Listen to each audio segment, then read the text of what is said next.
ஹரி ஓம். ராதே கிருஷ்ணா. அறிந்து கொள்வோம் பகவான் நாமங்களை, தெரிந்து கொள்வோம் அதன் பெருமைகளை. பரபிரம்மஸ்வரூபிணி வைகுண்டநாதன், அந்த பெருமாளுக்கு எத்தனையோ பெயர்கள், அதாவது நாமங்கள் இருக்கின்றன. அதில் சகஸ்ர நாமம், அதாவது 1000 நாமங்கள், அதை நாம் பெருமையாக சொல்கிறோம். அந்த பெருமைக்குரிய நாமங்களை பற்றி இந்த அறிந்து கொள்வோம் பகவான் நாமங்களை, தெரிந்து கொள்வோம் அதன் பெருமைகளை என்ற இந்த பகுதியில் ஒவ்வொரு நாமத்தோட அர்த்தத்தையும் அதை விளக்குகிற மாதிரி சின்ன சின்ன கதைகளையும் பார்க்கலாம். அந்த பெருமைக்குரிய நாமங்களை பற்றி இந்த ஒரே வீடியோவில் முழுமையாக பார்க்க முடியாது, பல பகுதிகளாக தான் பார்க்க முடியும். இது முதற் பகுதி. ஹரி ஓம். முதல் ஸ்லோகம். ஓம் விஸ்வம் விஷ்ணுர் வஷத்காரோ பூத பவ்ய பவத் பிரபுः பூதக்ருத் பூதப்ருத்பாவோ பூதாத்மா பூதபாவனக. இந்த முதல் ஸ்லோகத்தில் பெருமாளோட 9 நாமக்கள் இருக்கிறது. அது என்னன்னு பார்க்கலாம். ஓம் விஸ்வாய நமக, ஓம் விஷ்ணவே நமக, ஓம் வஷட்காராய நமக, ஓம் பூதபவ்ய பவத் பிரபவே நமக, ஓம் பூதக்ருதே நமக, ஓம் பூதப்ருதே நமக, ஓம் பாவாய நமக, ஓம் பூதாத்மனே நமக, ஓம் பூதபாவனாய நமக. இந்த முதல் ஸ்லோகத்தில் பகவானுடைய 9 நாமக்கள் இருக்குது. இப்போ ஒவ்வொரு நாமத்தை பற்றியும் பார்க்கலாம். முதல் நாமம் ஓம் விஸ்வாயே நமக. இந்த நாமத்தை ஓம் விஸ்வஸ்மை நமக அப்படின்னு சொல்லலாம். ஓம் விஸ்வாய நமக, இதோட மீனிங் பரிபூரணம் ஆனவர், அதாவது முழுமையானவர் அப்படின்னு பொருள். பெருமாள் உண்மையான பக்தியுடைய ஒவ்வொரு பக்தனுக்குள்ளேயும் எப்படி பரிபூர்ணமாக இருக்கிறார் அப்படிங்கிறத ஒரு சின்ன கதை மூலமாக பார்க்கலாம். ஆயர்பாடியில் நற்செல்வன் அப்படின்னு ஒரு ஆயன் வாழ்ந்து வந்தார். நற்செல்வன் அப்படிங்கிற அவரோட பெயருக்கு ஏற்ற மாதிரி அவர் நல்ல செல்வ செழிப்போடு இருந்தார். அவர் கிருஷ்ணரோட ரொம்ப க்ளோஸ் ஃப்ரெண்டு. கண்ண பகவான் எங்கெல்லாம் போகிறாரோ அங்கெல்லாம் இவரும் அவர் கூடவே போவார். அவர் கூடயே போய் பகவானுக்கு எல்லா வித தொண்டுகளும் செஞ்சுக்கிட்டு இருக்கார். ராமனுக்கு எப்படி லக்ஷ்மணனோ அது மாதிரி கண்ணனுக்கு நற்செல்வன் அப்படின்னு சொல்கிற மாதிரி அவருக்கு எல்லா தொண்டும் செஞ்சுக்கிட்டே இருந்தார். லக்ஷ்மணன் எப்படி ராமருக்கு ஒரு நொடி கூட ஓய்வு ஒளிவு இல்லாமல் கைங்கரியம் செஞ்சுக்கிட்டு இருந்தாரே, அதே மாதிரி தான் நற்செல்வனும் கிருஷ்ணருக்கு தொண்டு செஞ்சுக்கிட்டு இருக்கார். இப்படி பகவானுக்கு தொண்டு செஞ்சுக்கிட்டே இருக்கிறதுனால தன்னுடைய வீட்டில் இருக்கிற எருமைகள் கிட்டேருந்து பால் கறக்கணும் அப்படிங்கிறத கூட மறந்து போயிடுவார் நற்செல்வன். அவர் வீட்டில் ஒரு மூலையில் எருமையோட கண்ணுக்குட்டி கட்டியிருக்கும், அது பசியால் தவிச்சுக்கிட்டு இருக்கும். வேறொரு மூலையில் தாய் எருமை கட்டப்பட்டிருக்கும். அந்த தாய் எருமை தன்னோட கண்ணுக்குட்டிக்கு பால் கொடுக்கணுமே அப்படின்னு துடிச்சிக்கிட்டு இருக்கும். ஆனால் நற்செல்வன் வந்து கண்ணுக்குட்டியை அவிழ்த்து விட்டதானே அது தாய்கிட்ட போய் பால் குடிக்க முடியும். கண்ணனுக்கு தொண்டு செய்ய போன நற்செல்வனோ திரும்பி வர மாதிரி அறிகுறியே இல்லை. அப்போ அந்த எருமை என்ன செய்யும் தெரியுமா? தினமும் இப்படி நடக்கிற இந்த சீனை திருப்பாவையில் நாச்சியார் அழகாக சொல்லியிருக்காங்க. கனைத்திலங்கற்றெருமை கன்று கிறங்கி நினைத்து முளை வழியே நின்று பால் சோர நனைத்தெல்லம் சேராக்கும் நற்செல்வன் தங்காய். இப்படி ஆண்டாள் திருப்பாவையில் 12வது பாசுரத்தில் சொல்கிறாங்க. என்னன்னு சொல்கிறாங்கன்னா, கண்ணுக்குட்டைய ஈன்று சில நாட்களே ஆன எருமைகள் கன்றுகளை நினைத்து மனம் இறங்க முளைக்காம்பு வழியே பால் வழிகின்றது. அப்படி பால் வழிகிறதுனால வீடு முழுசும் நனைஞ்சு சேராகுது. அதாவது என்ன சொல்கிறாங்கன்னா, நற்செல்வன் வீட்டுக்கு வர மாதிரி தெரியல. கண்ணுக்குட்டி பசியால் கத்துது. தாய் எருமை அதை பார்த்து துடிக்குது. அப்போ அந்த எருமை மாடு கண்ணுக்குட்டி தன் மடியில் வாய் வச்சிருக்கிறதா பாவிச்சுக்கிட்டு பால் சுரக்க தொடங்கிடும். மடியிலிருந்து தானாகவே பால் சுரக்குது. அந்த பால் ஆறாக ஓடி கண்ணுக்குட்டி கட்டப்பட்டிருக்கிற இடத்தை நோக்கி போகுது. அப்படி ஓடி வர்ற பாலை கண்ணுக்குட்டி நக்கி பருகிறதாக இங்கே பொருள் கொள்ளணும். இந்த நிகழ்ச்சி நற்செல்வனோட வீட்டில் டெய்லி நடக்கிறது வாடிக்கையாகவே இருந்துச்சு. இதை பார்த்துட்டு கொஞ்சம் பேர் ஆயர்பாடியில் இருக்கிற கர்காச்சாரியார்கிட்ட போய் கேட்குறாங்க. என்ன கேட்குறாங்க? என்னென்னா, அடுப்பில் இருந்து பால் வலியக்கூடாது அப்படின்னு பெரியவங்க சொல்கிறாங்க. வீட்டில் பால் பொங்கி வலிஞ்சாக்க நம் செல்வம் அனைத்தும் நம்மக்கிட்ட இருந்து போயிடும் அப்படின்னு சொல்கிறாங்க. ஆனால் இந்த நற்செல்வன் வீட்டிலையோ தினமும் பால் இப்படி ஆறு மாதிரி ஓடிக்கிட்டு இருக்கு. ஆனால் கூட அவனோட செல்வம் குறையவில்லை. நல்ல செல்வ செழிப்புடன் தான் இருக்கிறாரு. இதுக்கு காரணம் என்ன அப்படின்னு கேட்குறாங்க. அதுக்கு கர்காச்சாரியர் சிரிச்சுக்கிட்டே சொல்கிறாரு, நற்செல்வன் சோம்பேறித்தனத்தால் எருமைகளை கறக்காமல் இருக்கலாம். நற்செல்வன் கண்ணனுக்கு தொண்டு செய்ய போனதால தான் எருமைகளை கறக்க முடியவில்லாத சூழ்நிலை ஏற்படுகிறது. கண்ணபிரான் விஸ்வம் என்று அழைக்கப்படுகிறார். விஸ்வம் அப்படின்னாக்க ஸ்வபாவம், வடிவம், குணங்கள், பெருமை அப்படின்னு அனைத்திலும் முழுமையானவர், பரிபூர்ணமானவர் அப்படின்னு பொருள்.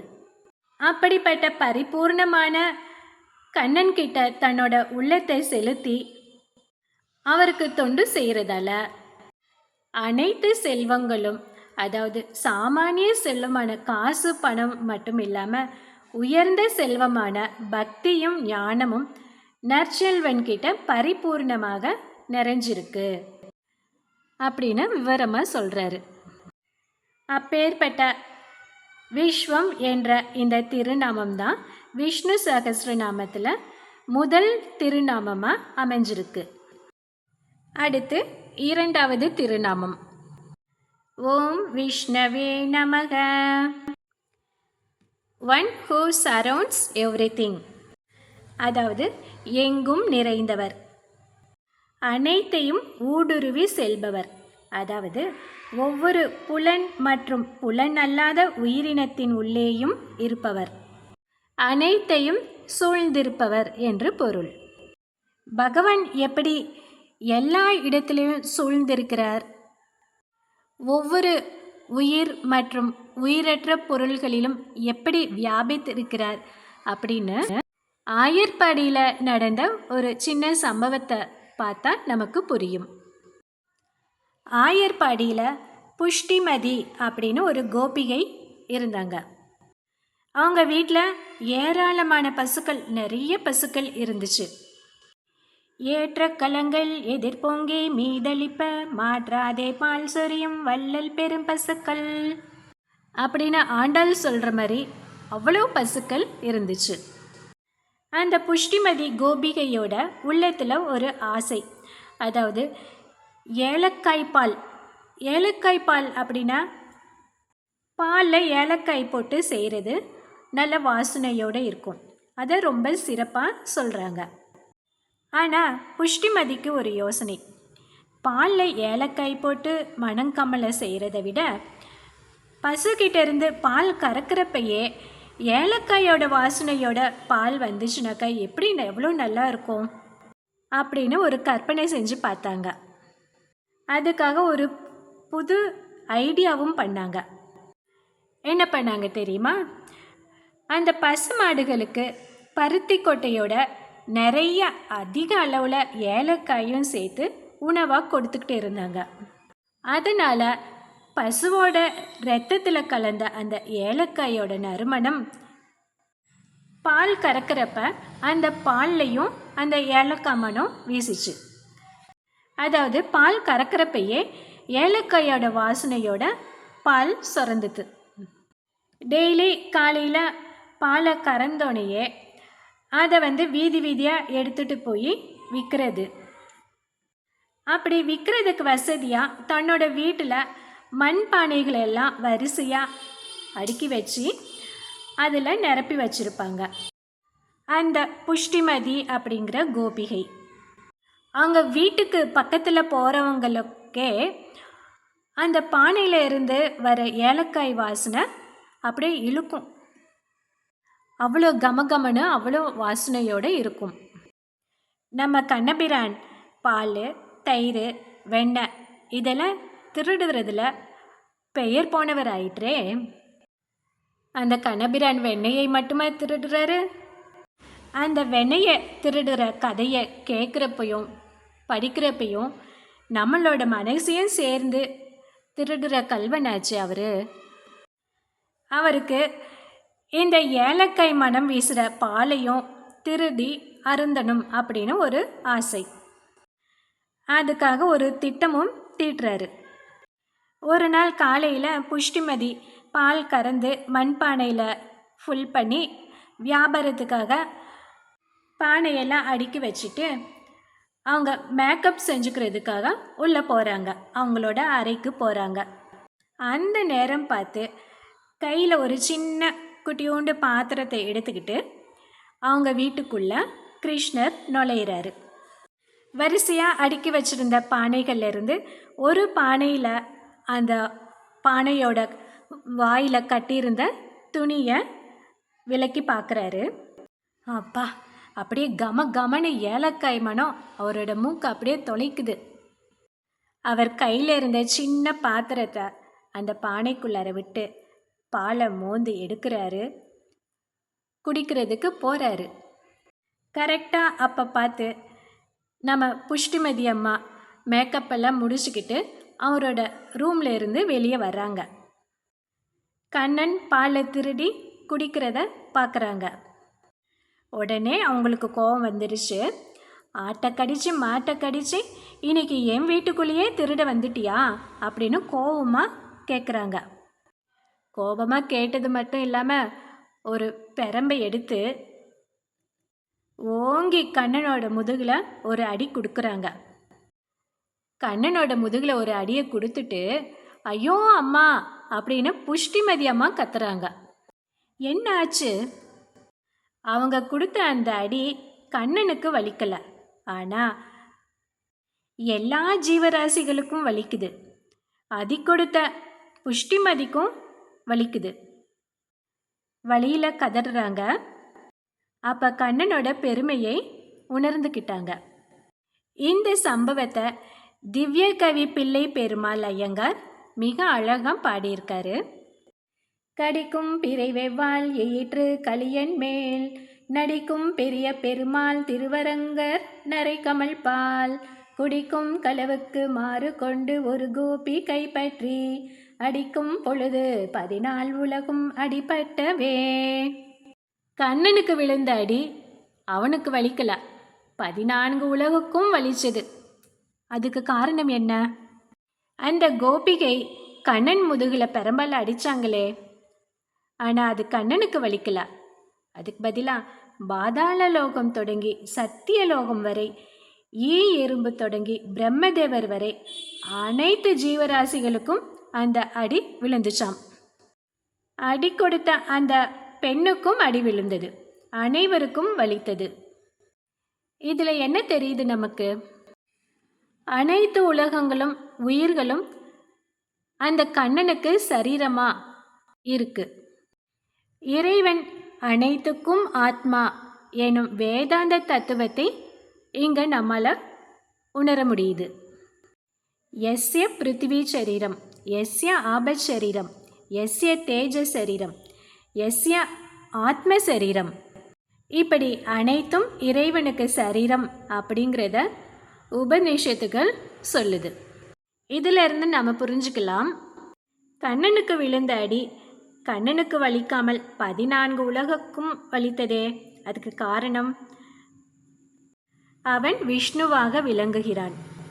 விஷ்ணு அப்படின்னாக்க அனைத்துக்குள்ளும் நிறைந்தவன் அப்படின்னு பொருள். நம்மாழ்வார் திருவாய்மொழியில் முதல் முதற்பத்தில் 7வது பாசுரத்தில் என்ன சொல்கிறாருன்னு பார்க்கலாம். திடவி சம்பு எரிவழி நீர்நிலம் இவை மிசை படற்பொருள் முழுவதும் ஆய் அவை அவை தோறும் உடல் மிசை உயிர் என கறந்து எங்கும் பரந்துளன் சுடர்மிகு கருதியுள் இவை உண்ட சுரனே.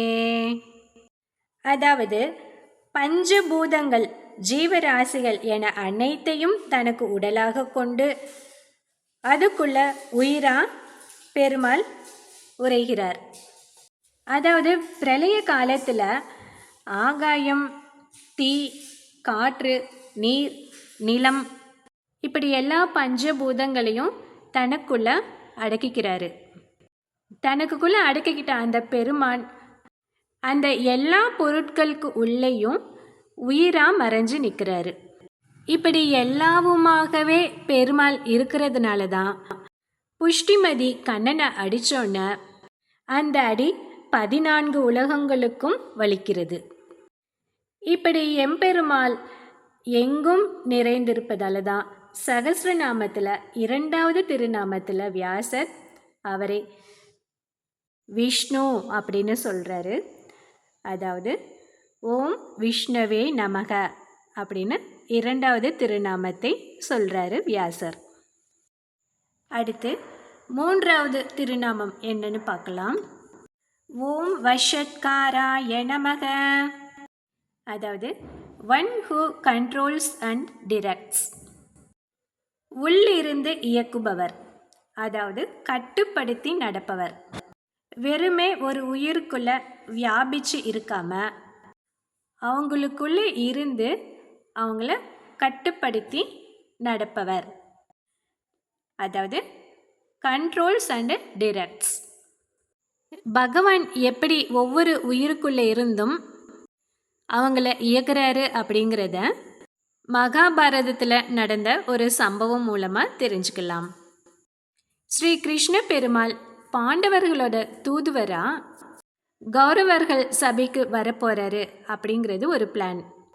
அதை பீஷ்மர் துரியோதனன் கிட்ட, கண்ணன் நாளைக்கு வரப்போகிறாரு, அவர் வரப்ப நீ வாசலில் நின்று அவரோட கையை பிடிச்சு வரவேற்று சகல மரியாதைகளுடன் சபைக்கு அழைச்சிட்டு வரணும் அப்படின்னு சொல்கிறாரு.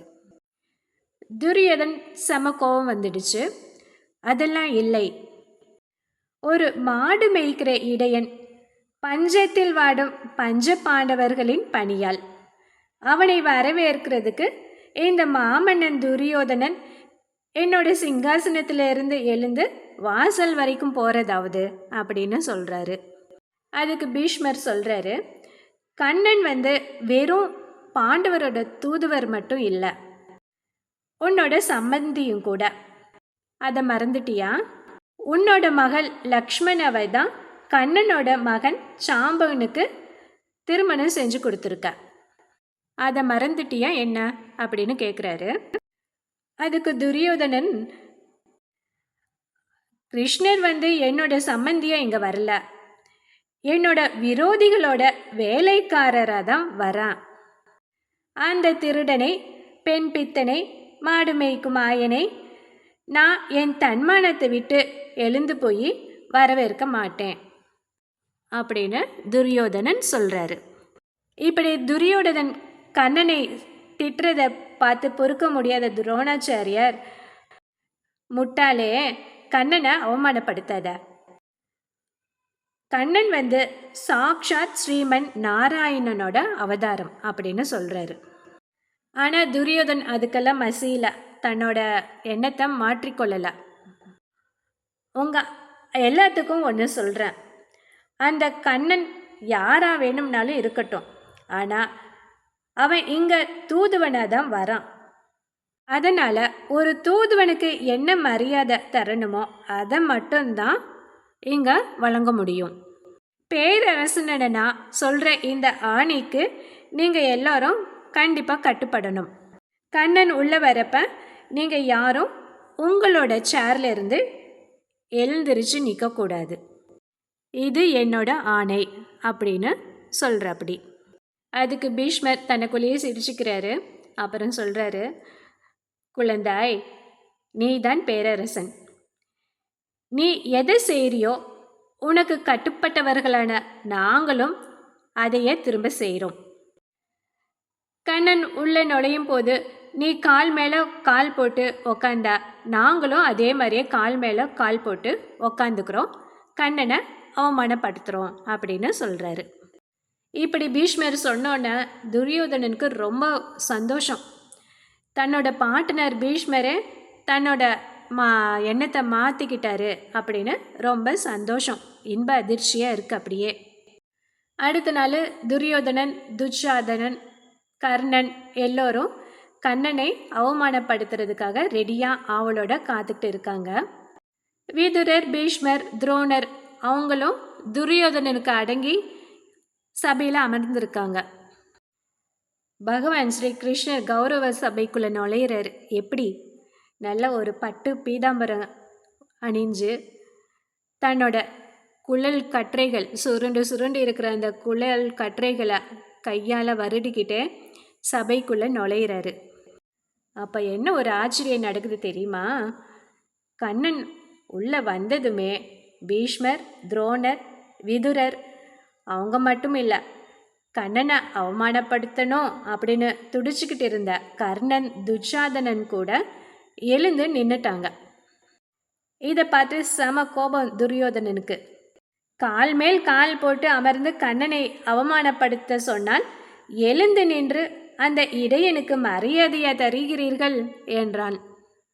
அப்போ கர்ணன் மெதுவாக சொல்கிறாரு துரியோதனன்கிட்ட, மன்னா, மன்னிக்கவும், கண்ணன் வந்தமைக்காக யாரும் இங்கே எழவில்லை. மாமன்னரான நீங்கள் நின்று கொண்டிருக்கிறீர்களே, அதனால்தான் நாங்கள் அனைவரும் எழுந்து நிற்க வேண்டியதாகிவிட்டது. அப்புறம் பீஷ்மரும் சொல்கிறாரு, குழந்தாய், நீ எதை செய்கிறாயோ அதையே நாங்களும் செய்வோம் என்றேன். நீ நின்றதால் நாங்களும் எழுந்து நின்று விட்டோம் அப்படின்னு சொல்கிறாங்க. கர்ணனும் பீஷ்மரும் துரியோதனன்கிட்ட இப்படி சொல்கிறாங்க. இதிலிருந்து நமக்கு என்ன புரியுது?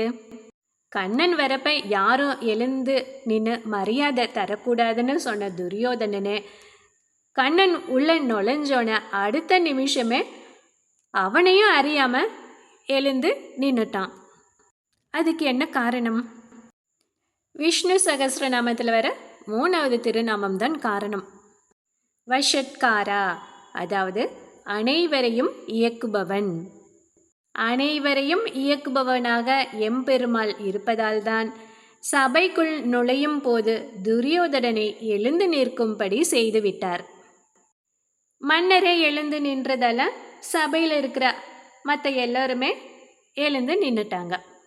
கண்ணனை அவமானப்படுத்த வேண்டும் என்ற துரியோதனின் கனவும் பொய்த்து விட்டது. அடுத்து 4வது திருநாமம். ஓம் பூத பவ்ய பவத் பிரபவே நமக. The master of all things. முக்காலத்தில் உள்ள அனைத்துக்கும் தலைவன். அதாவது கடந்த காலம், நிகழ்காலம், எதிர்காலம் என அனைத்துக்கும் இவரே இறைவன், தலைவன். இதை பற்றி ரோமசர் என்ற மகரிஷியோட வாழ்க்கையில் நடந்த சம்பவத்தின் மூலமாக நாம் இதை புரிஞ்சுக்கலாம். ரோமசர் அப்படின்னு ஒரு மகரிஷி வாழ்ந்துட்டு வந்தார். அவரோட உடல் ஃபுல்லாக கரடி மாதிரி ரோமங்கள் நிறைஞ்சிருக்கும். அதனால தான் ரோமசர், அதாவது ரோமங்கள் நிறைந்தவர் அப்படின்னு எல்லோரும் அவரை கூப்பிட்டாங்க. அவர் வேதங்களை நல்ல திறம்பட ஓதி அதீந்திரியமான சக்திகளையும் பெற்று இருந்தார். அவருக்கு ஜோசியத்தில் ஆர்வம் அதிகம்.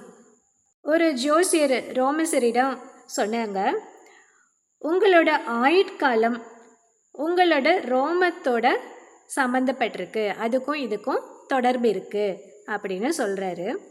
இந்த மாதிரி ஜோசியர் சொன்னோன்னே இதனோட தாத்பரியம் என்ன அப்படின்னு தெரிஞ்சுக்கணும் அப்படின்னு அவருக்கு ஆர்வம் வந்துச்சு. பிரம்மா கிட்ட போய் இதுக்கான விடையை கேட்டு தெரிஞ்சுக்கலாம் அப்படின்னு நினச்சி அவரோட தவ வலிமையால் பிரம்மாவோட உலகமான சத்தியலோகத்துக்கு போகிறாரு.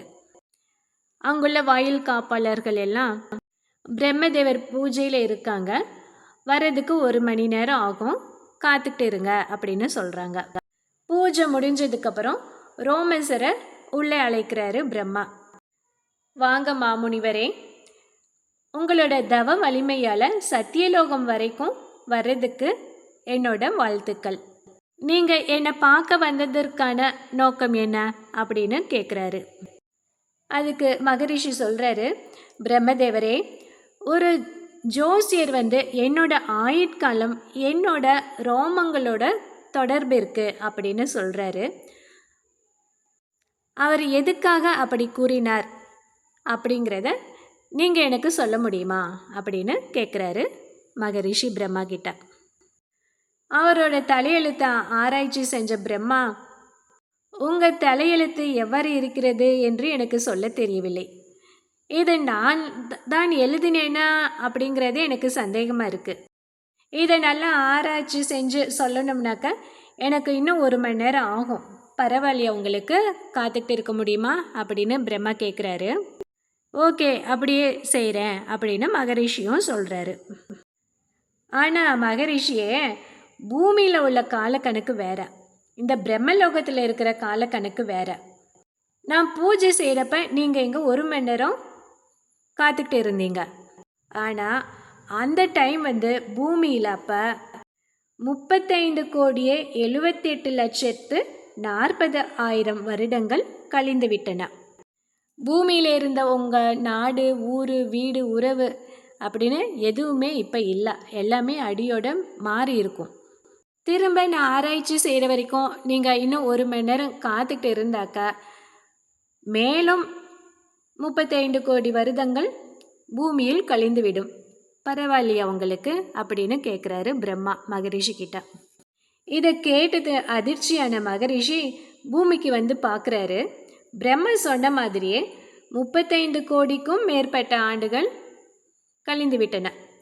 அவரோட நாடு, ஊர், வீடு எதுவுமே அங்கே இல்லை, அது இருந்ததுக்கான அடையாளம் கூட தெரியல. அதாவது சத்தியலோகத்தில் 1 மணி நேரம் அப்படிங்கிறது பூமியில் சுமார் 35 கோடி வருடங்கள் என்றால், சத்தியலோகத்தின் கணக்குப்படி 100 ஆண்டுகள் ஆயுள் கொண்ட பிரம்மாவின் வாழ்நாள் பூமியின் கணக்குப்படி எவ்வளவு நீண்டதாக இருக்கும் அப்படின்னு சிந்திச்சு பார்க்குறாரு மகரிஷி. அதனால் தன்னோட ரோமத்துக்கும் ஆயுளுக்கும் உள்ள தொடர்பை அறியணும் அப்படிங்கிற எண்ணத்தை விட்டுட்டு, இவ்வளவு நீண்ட ஆயுளை உடைய பிரம்மாவை விட நீண்ட ஆயுளை தான் பெறணும், அதுக்கு ஏதாவது வழி இருக்கா அப்படின்னு யோசிக்க ஆரம்பிக்கிறாரு. அப்போ பூத பவ்ய பவத் பிரபவே நமக அப்படின்னு பெருமாளோட நாமத்தை சொல்லி அவரை தியானிக்க ஆரம்பிச்சிட்டாரு. பல ஆண்டுகளாக கடும் தவம் புரிகிறாரு. அவரோட தவத்து மெச்சிய பெருமாள் அவருக்கு காட்சி கொடுத்து, உனக்கு என்ன வர வேண்டும் அப்படின்னு கேட்குறாரு. அதுக்கு மகரிஷி, பிரம்மாவின் ஆயுளை விட நீண்ட ஆயுளை அடியனுக்கு தாங்கள் அருள வேண்டும் அப்படின்னு கேட்குறாரு. அதுக்கு பெருமாள் கேட்குறாரு, எதுக்காக உனக்கு அவ்வளோ நீண்ட ஆயுள் வேணும் அப்படின்னு கேட்குற? அதுக்கு மகரிஷி சொல்கிறாரு பெருமாள் கிட்ட, பகவானே, நீ இந்த பூமியில் பற்பல திருத்தலங்களில் கோயில் கொண்டுள்ளாய். அந்த ஒவ்வொரு திருத்தலத்திலும் நடைபெறும் உன்னுடைய திருவிழாக்கள் யாவையும் நான் கண்டு கழித்து அந்த ஒவ்வொரு க்ஷேத்திரத்திலும் தங்கியிருந்து உன்னை வணங்கி உனக்கு தொண்டுகள் புரிய வேண்டும் என்று ஆசைப்படுகிறேன். அதுக்கு 100 ஆண்டுகள் ஆயுள் போதாதே. அதனால்தான் பிரம்மாவின் ஆயுளை விட மிகுதியான ஆயுளை எனக்கு வழங்க வேண்டும் என்று கேட்கிறேன் அப்படின்னு சொல்கிறாரு. இந்த பதிலை கேட்டோன்னே சந்தோஷப்பட்ட பெருமாள், பிரம்மாவின் ஆயுள் சத்தியலோகத்தின் கணக்குப்படி 100 ஆண்டுகள். அது முடிந்ததும் வேறொரு பிரம்மதேவர் அந்த பதவிக்கு வருவார். இப்படி ஒவ்வொரு பிரம்மாவின் ஆயுள் முடியும் போதும் உங்கள் தேகத்தில் உள்ள ரோமங்களில் ஒரு ரோமம் கீழே விழும். இனி உங்கள் உடலில் ரோமங்களே இல்லை என்ற நிலை ஏற்படும் வரை நீங்கள் ஜீவித்திருப்பீர்கள் அப்படின்னு அருள் புரிகிறாரு. இப்போதான் ரோமசருக்கு புரியுது, தன்னோட ரோமத்துக்கும் ஆயுளுக்கும் தொடர்பு உள்ளதா ஜோஷியர் சொன்னது, அதோட தாற்பயம் என்ன அப்படின்னு புரியுது. இந்த சம்பவத்தில் இன்னொரு விஷயமும் சேர்ந்திருக்கு. அதாவது, தானே மிக நீண்ட ஆயுளை உடையவன் என்ற பிரம்மதேவர் கொண்டிருந்த கர்வத்தையும் இந்த ரிஷியை கொண்டு பெருமாள் அடக்கிவிட்டார். திருமங்கையாழ்வார் பெரிய திருமொழியில் 4ஆம் திருமொழியில் 1179வது பாசுரத்தில் எப்படி சொல்லியிருக்கார் அப்படின்னு பார்க்கலாம். நான்முகன் நால்மிகை தருக்கை இருக்கு வாய்மை நளிமிகு சீர் ரோம சனால் நவிட்ரி. இப்படி இந்த ஒரே வரியிலேயே திருமங்கையாழ்வார் இந்த முழு சம்பவத்தையுமே சொல்லிட்டாரு. திருமங்கையாழ்வார் என்ன சொல்கிறாங்கன்னா, ஆயுள் தனக்கே அதிகமென நான்முகன் அகந்தை கொண்டிருக்க வேதமோடும் உடலில் அடர்த்தியான ரோமங்களை கொண்டிருக்கும் ரோமச முனிவருக்கு அவர் விரும்பியபடி ஒரு ரோமம் உதிரும் போது பிரம்மாவின் ஒரு தலை உதிரும் என்று வரமளித்து திசைமுகனின் அதாவது பிரம்மாவின் செருக்கை அடக்கிவிட்டார். இப்படி ரோமசர் தவம் செய்த பூத பவ்ய பவத் பிரபு என்ற நாமம்தான் விஷ்ணு சகஸ்ரநாமத்தில் 4வது திருநாமமாக வருது. இதன் பொருள் என்னென்ன, கடந்த காலம், நிகழ்காலம், எதிர்காலம், இப்படி முக்காலங்களிலும் வாழும் அனைவருக்கும் தலைவனாக எம்பெருமான் விளங்குகிறார் அப்படின்னு பொருள். இதோட விஷ்ணு சகஸ்ரநாமத்தில் முதல் ஸ்லோகத்தில் இருக்கிற 9 நாமங்களில் 4 நாமங்களை பார்த்துருக்கோம். மீதியை அடுத்த பாகத்தில் பார்க்கலாம். ஹரிஹி ஓம். सर्वत्र गोविन्दनामसङ्कीर्तनं गोविन्दा गोविन्दा.